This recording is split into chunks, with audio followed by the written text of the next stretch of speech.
Subdarlun Komando Rayon Militer Koramil 13 Klut Timur menggelar komunikasi sosial dengan komponen masyarakat bertepatan dengan HUT TNI ke-76 yang jatuh 5 Oktober kemarin. Kegiatan itu mengusung tema merajut persatuan dan kesatuan bangsa yang dilaksanakan di Markas Koramil 13 KT Rabu 6 Oktober 2021 dengan menghadirkan berbagai komponen masyarakat dari 9 kampung yang ada di Kecamatan Klut Timur.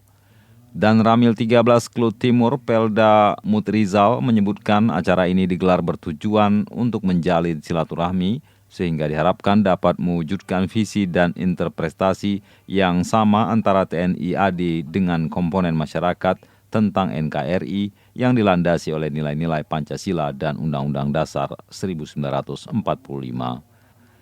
Dan Ramil juga mengajak seluruh komponen masyarakat agar selalu bersinergi dalam upaya menekan angka penularan dan penyebaran virus COVID-19 di wilayah Kecamatan Klut Timur. Kami dari Koramil 13 Klut Timur, Kodim 0107 Aceh Selatan mengadakan Konsos Komas ini dengan maksud dan tujuan merajut silaturahmi dengan rakyat, karena TNI itu berasal dari rakyat, kembali kepada rakyat, mati dan berjuang bersama rakyat. Di situ ada mungkin ada wawasan kebangsaan, mungkin di situ banyak nanti ada materinya. Dari Tapatuan Taufik Zaz, Serambion TV. Menegakkan kedaulatan negara